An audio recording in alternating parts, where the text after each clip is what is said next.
Audiolibro La Puerta del Dragón.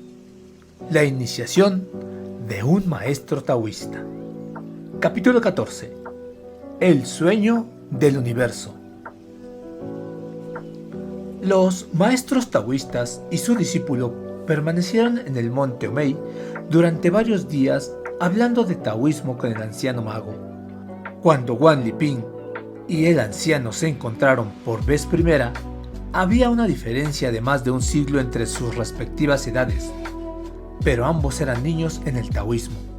El anciano se aficionó al joven aprendiz y se lo llevó para mostrarle todos los alrededores de esa parte de la montaña, conduciéndolo a lugares especiales e inaccesibles y enseñándole métodos para autocultivarse. No existía ninguna brecha generacional entre los dos, ya que el joven Li Ping buscaba ávidamente recibir instrucciones del anciano taoísta. Tras unos cuantos días en el monte Omei, los 4 viajeros se despidieron muy a pesar del caminante de las nubes errantes y se encaminaron montaña abajo. Mientras se dirigía hacia el este, al igual que lo habían hecho anteriormente, evitaron las ciudades populosas.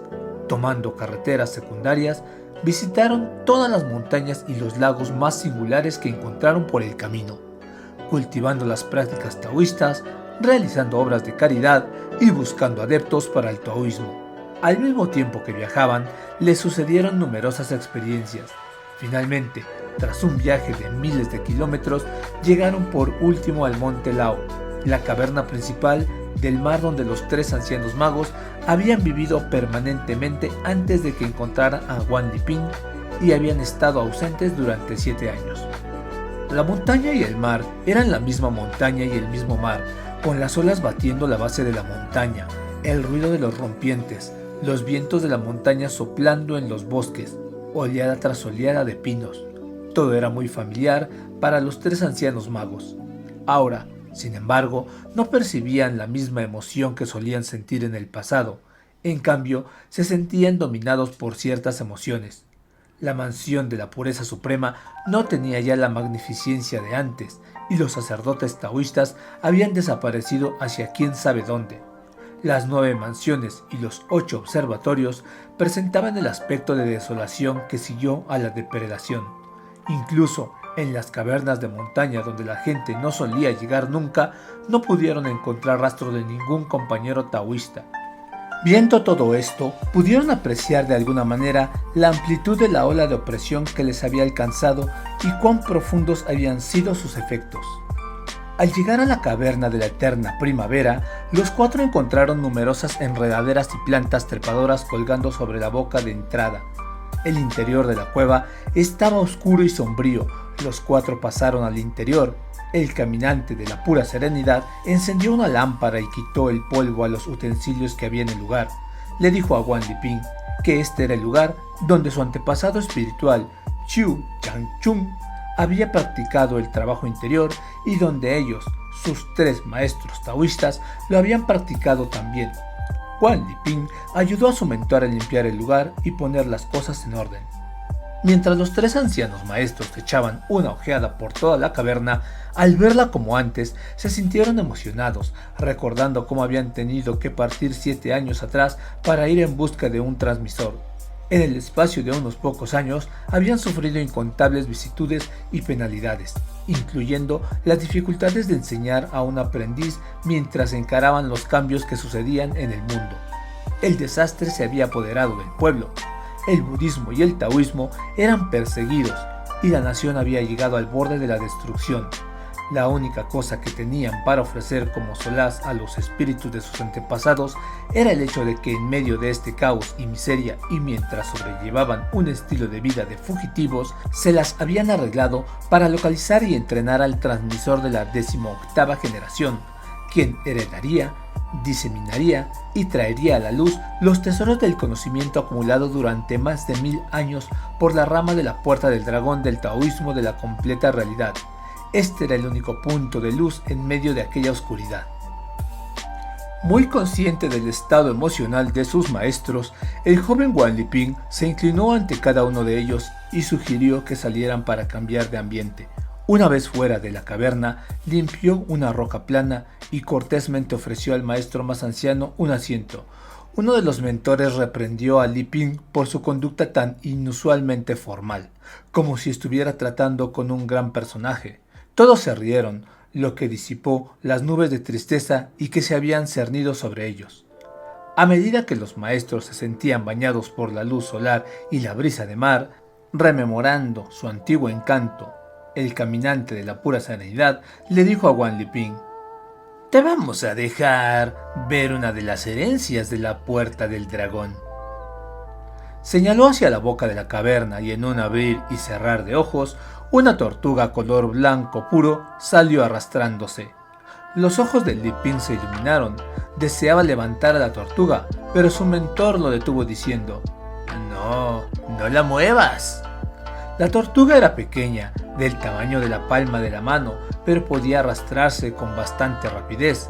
Avanzando directamente hacia el caminante del infinito, la tortuga comenzó a subir por su ropaje. El caminante extendió su mano y la tortuga se arrastró sobre la palma. Una vez en la mano del caminante, la tortuga se quedó inmóvil, con la cabeza asomando hacia afuera, olisqueando la palma del anciano muy afectuosamente. El caminante del infinito puso la tortuga sobre el suelo y ésta se subió sobre el caminante de la pura serenidad. La acarició con su mano, después de lo cual la tortuga se arrastró hasta la palma de su mano. El caminante se le acercó a la cara y el animal olisqueó el rostro del anciano maestro, como si le estuviera susurrando algo en el oído. Deleitado, el caminante de la pura serenidad dejó la tortuga en el suelo y seguidamente ésta se subió sobre el caminante de la pura vacuidad. El caminante simuló tener una breve conversación con el animal y luego la devolvió al suelo. La tortuga blanca alzó ahora su cabeza y miró a Guan Liping, y de inmediato se apresuró a arrastrarse hacia él. La tortuga comenzó a subirse sobre Liping, moviéndose de un lado para otro como si estuviese buscando algo. Guan Liping también extendió su mano y la tortuga se acomodó en la palma y se quedó allí inmóvil, como si fuesen viejos amigos. Los tres ancianos maestros movieron su cabeza en señal de aprobación cuando vieron esta escena. El caminante del infinito dijo: «Las tortugas espirituales tienen inteligencia, aun cuando es la primera vez que has estado aquí. Esta tortuga sabe que eres un miembro de la familia y te está tratando como un viejo amigo». El maestro hizo que Guan Liping pusiera a la tortuga sobre una roca plana y que la observara atentamente. Todas las apariencias daban a entender que la tortuga permanecía tranquila sobre la roca, sin moverse de donde la dejaran, como si estuviera practicando meditación. El gran maestro dijo: «Mira, mira hacia dónde se encuentra el sol. Ahora, ¿qué dirección está orientada la cabeza de la tortuga?». Guan Liping miró y vio que el sol estaba al sudeste y hacia ese punto estaba orientada la tortuga. El gran maestro le pidió a Liping que cambiara la orientación de la tortuga de manera que quedara mirando hacia el noroeste. La tortuga lentamente se fue volviendo por sí sola hasta que su cabeza se encaró hacia el sudeste como antes. Probó esto varias veces y cada vez la tortuga se volvió para situar su cabeza hacia el sol. Guan Liping pensó para sí que esta tortuga era realmente inteligente.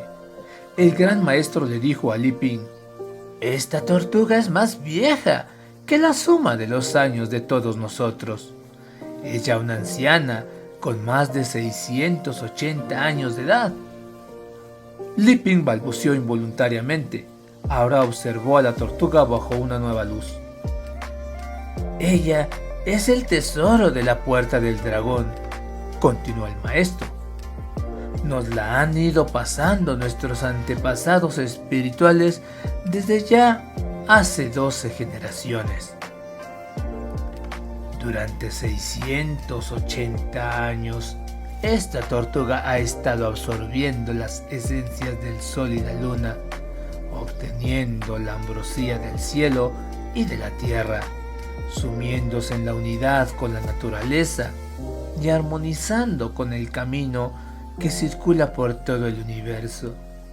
Posee un método de longevidad y una manera de comunicar inteligencia, respondiendo a los cambios del cielo y de la tierra, del sol y de la luna. Constituye un tesoro muy especial, a través del cual las personas pueden descubrir ciertas verdades». Incluso mientras hablaba el gran maestro, Guan Liping observó que la tortuga blanca ajustaba su posición muy ligeramente, con el fin de poder mantener la cabeza directamente mirando al sol. El gran maestro continuó: «La tortuga estuvo trabajando durante 360 años antes de ser capaz de seguir al sol, pero solo podía girar medio círculo. Podrá ser capaz de girar un círculo completo cuando haya permanecido trabajando durante 720 años. Nuestros predecesores mantuvieron registros meticulosos del desarrollo de esta tortuga espiritual. Cuando te la pasemos en el futuro, quedará a tu discreción continuar la investigación.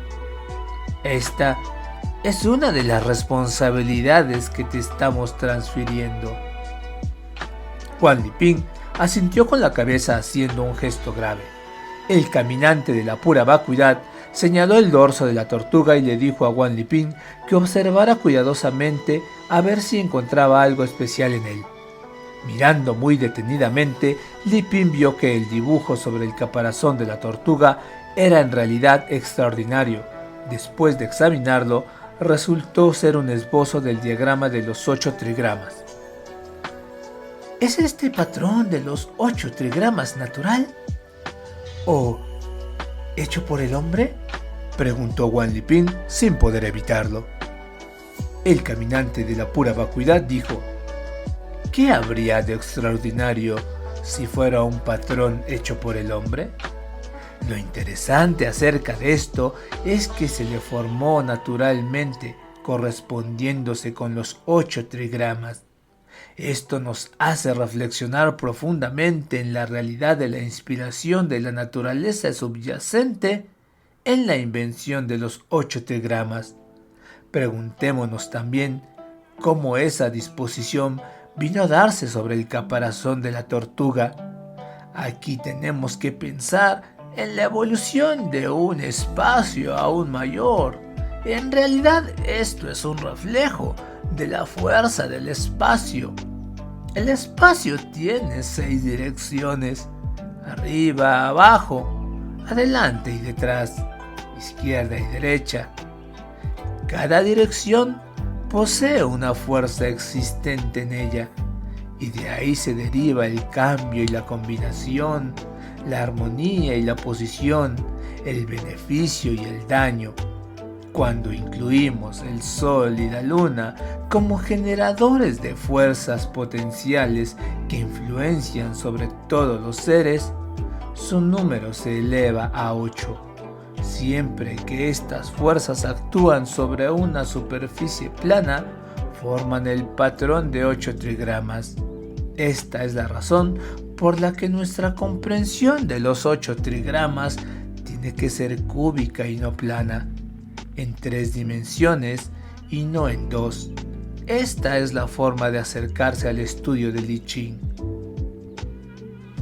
El mentor también tomó suavemente a la tortuga y la puso patas arriba para mostrar a Wang Liping su parte inferior, y le dijo: observa cómo su caparazón inferior está hecho de 12 placas que forman perfectamente una sola unidad.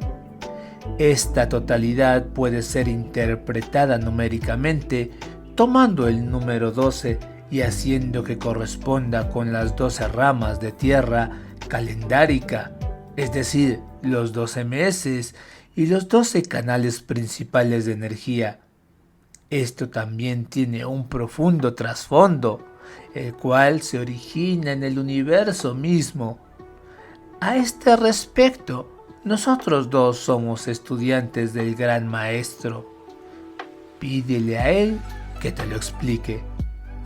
El Gran Maestro se rió cuando oyó esto y dijo: somos todos estudiantes de la Tortuga Blanca, porque no se lo preguntamos a ella en lugar de a mí. ¿Acaso no se dice que quienes nacieron antes que nosotros tienen que haber escuchado acerca del camino antes que nosotros? En vista de que tenemos aquí a esta tortuga espiritual, debemos aprender de ella con atención. El Gran Maestro entonces colocó a la tortuga en su mano, mirándola muy de cerca, y dijo: el caminante de la nube errante estaba en lo cierto. Tal parece que el país va a permanecer sumido en el caos por varios años más. No debemos quedarnos aquí. Continuemos viajando.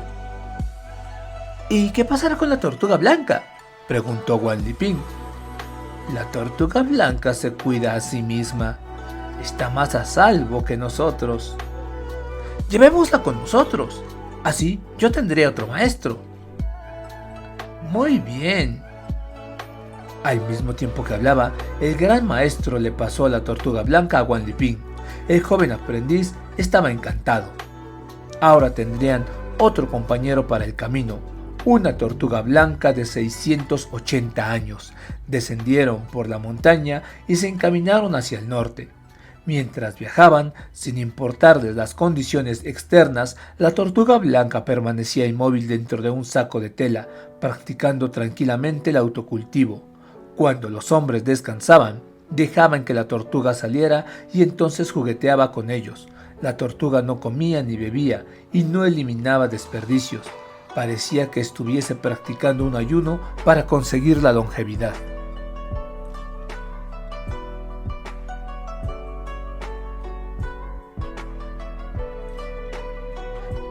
En pocos meses, los viajeros llegaron a la montaña de los acantilados de Cinnabar en el extremo norte de la península de Shandong. Estos acantilados están situados frente al mar. No son muy elevados, pero ofrecen una excepcional belleza rodeada por nubes y neblinas. Quedan frente a la isla de la montaña larga sobre el mar y al este hay una extensión de océano sin fin.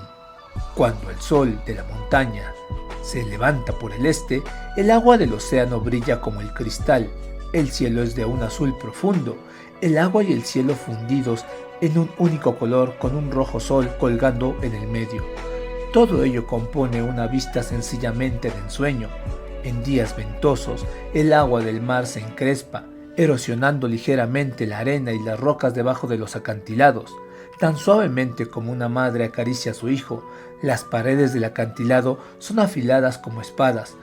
Cuando sopla el viento del norte, conforme golpea contra las paredes del acantilado, acelera su velocidad elevándose hacia lo más alto, y sin embargo, el viento se siente suavemente en la cima del acantilado.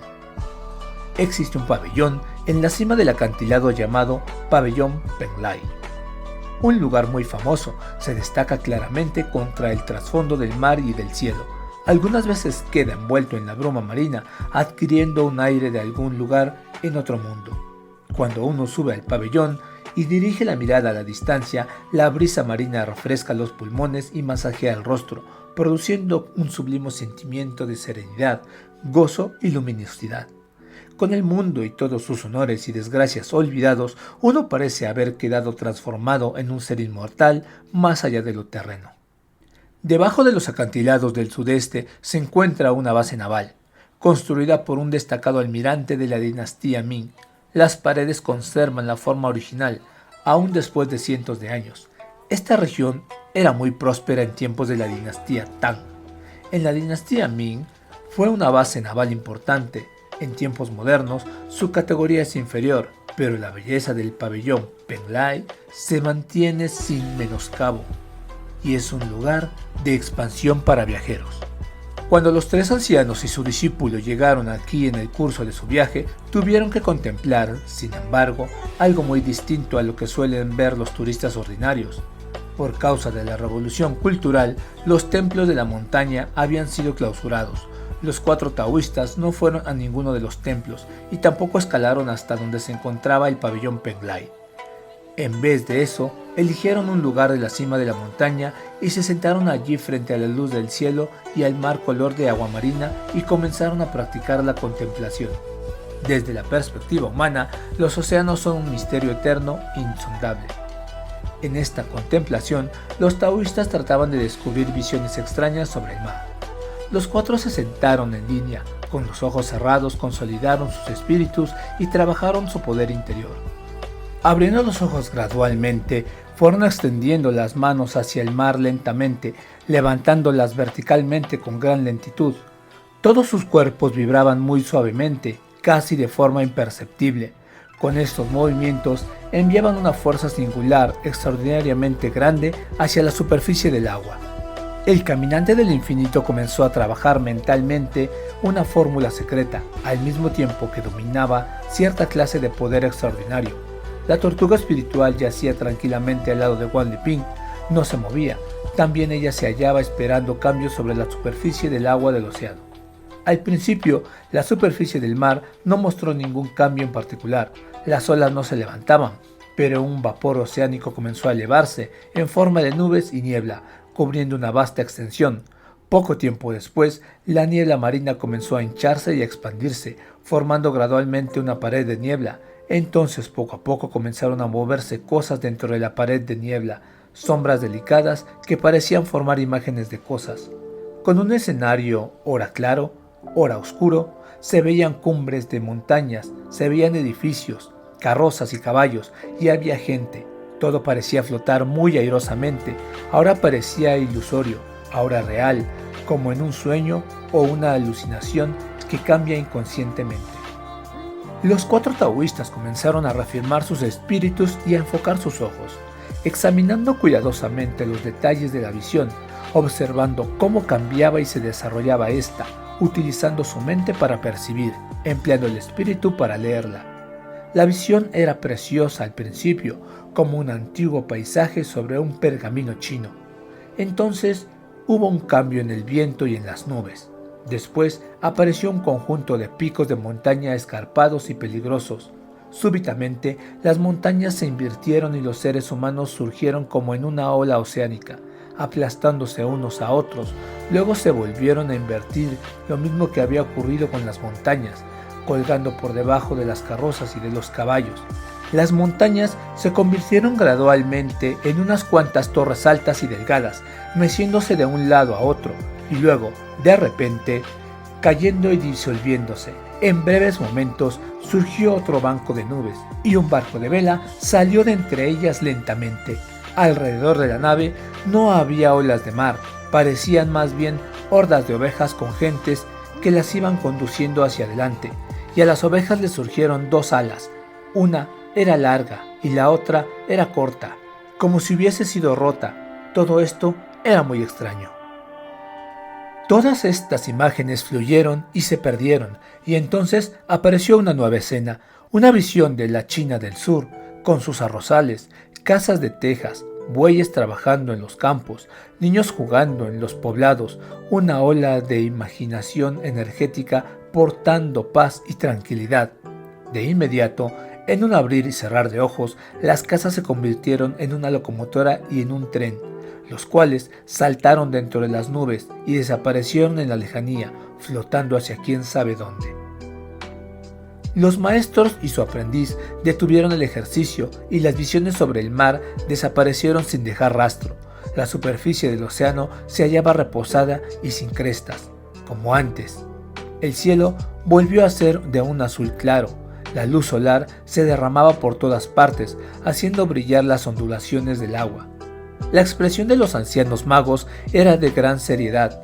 Guan Liping era el único que no había podido captar el verdadero sentido que había querido transmitir la visión. Se quedó mirando a sus maestros con ojos interrogantes. El caminante del infinito colocó la tortuga espiritual sobre la palma de su mano y la contempló serenamente durante unos momentos. Luego levantó la mirada nuevamente y miró hacia el océano, cayendo de un pensar profundo. Parecía como si estuviese tratando de recordar algo, buscando un hilo para comenzar la interpretación. El caminante de la pura serenidad dijo: ¿debemos mirar una vez más? El caminante del infinito asintió con la cabeza. Los cuatro comenzaron el ejercicio nuevamente. La neblina comenzó a levantarse sobre el océano y volvieron a presentarse las visiones, apareciendo y desapareciendo, vagamente, indistintamente, sombríamente y en forma ondulante, y las cambiantes ilusiones nunca permanecían firmes. Había montañas, ríos y lagos, árboles, campos y prados, poblados, casas y edificios altos, gentes, pájaros y animales. Parecía también existir cierta clase de escenario, con algunas decoraciones entretejidas. También allí parecía una multitud de gentes boca abajo, edificios que alzaban oblicuamente y agua corriendo como nubes. Al tiempo que observaban las apariciones, los tres ancianos comentaban la visión entre ellos, clarificando su significado gradualmente. Al escucharles lo que decían, Guan Liping aprendió algo acerca de la observación de las visiones. Lo que en realidad transmiten estas visiones obedece a un tipo de mecanismo natural que informa acerca de futuros cambios y desarrollos en la sociedad. Puede que el lector haya captado que visiones es una clase de palabra en código que se refiere a lo que la gente suele llamar espejismos. La explicación científica de los espejismos es puramente física y se queda en el nivel de lo que los taoístas consideran los tres planos inferiores. De acuerdo con el análisis científico de las condiciones necesarias para que se dé un espejismo, desde el punto de vista de la óptica, la humedad en el aire debe estar distribuida uniformemente, las gotas deben ser esféricas, etc. De manera que existen condiciones atmosféricas sumamente estrictas que deben estar presentes antes que los objetos distantes puedan ser reflejados a través de la niebla. En consecuencia, desde el punto de vista de la física, un espejismo no se presenta fácilmente. Por cada imagen que aparezca, además, tiene que existir una realidad concreta. De otra forma, los espejismos son inexplicables. Los taoístas no desean explicarse los espejismos, lo que desean hacer es construirlos, lo que buscan interpretar son los significados de estas visiones. El maestro Guan Liping dice que los ancianos maestros van al mar casi todos los años para hacer visiones y observaciones sosteniéndolas tanto tiempo como lo requieren. No se trata de raras maravillas, pueden ser realizadas en cualquier momento apropiado. Los significados mostrados por las visiones pueden ser leídos e interpretados únicamente con la ayuda de abundante conocimiento y experiencia. Cuando los tres maestros enseñaron a Wang Liping el método de producir imágenes sobre el agua, una vez que regresaron a su ciudad, él solía trabajar con ellos cerca de la orilla del agua bajo el sol, pero la superficie del agua no era muy grande, de manera que era difícil realizar la práctica completamente. Las visiones de las imágenes que producían no eran muy claras, de forma que si bien él podía verlas, no estaba seguro de que otros pudieran hacerlo. Ahora, a la orilla del mar, con la vastedad del agua oceánica, era como un dragón que llegaba a su ambiente natural. Aquí la práctica podía ser ejercitada por completo, extrayendo plenamente los poderes psíquicos. Con los tres maestros y su aprendiz realizando el ejercicio a la vez, no era difícil producir visiones. Recientemente le preguntamos al maestro Wang Liping por qué los espejismos, los cuales desde un punto de vista ordinario son fenómenos físicos puros, pueden contener y presentar secretos del desarrollo social. El maestro Wang Liping se rió y dijo: son sueños del universo. Esta es una afirmación sorprendente, pero logra penetrar la esencia de la cuestión. El universo tiene su propio pensamiento, su inteligencia y millones de lenguajes singulares. Esta tierra es tan pequeña como un grano de arena y este universo es tan pequeño como una gota de agua. Ambos son mecanismos vivientes y poseen sus propios cerebros. Esos cerebros están soñando sueños despiertos. Las gentes tienen sueños humanos. El universo tiene sueños de universo. Las personas con poder interior desarrollado pueden ver los sueños de otras personas y pueden también asomarse a los sueños del universo. Ellos son capaces de interpretar los sueños humanos y también pueden interpretar los sueños del universo. Los taoístas observan las cosas mirando donde todas ellas comienzan, exactamente como las ramas y las hojas del árbol, que todas crecen a partir de la misma raíz. También lo perciben todo como interdependiente, como si no existiese el aislamiento, de manera que hay un yo en lo otro y lo otro en el yo. Este y ese están interconectados. La naturaleza y la humanidad se hallan correlacionadas. La naturaleza y la humanidad son una sola cosa, de manera que es posible observar aguas desde montañas, encontrar montañas de las aguas y ver la humanidad en montañas y aguas. Los taoístas desean ver lo extraordinario en lo ordinario. Esto incluye ver los cambios en la sociedad sobre la niebla marina. Fin del capítulo 14.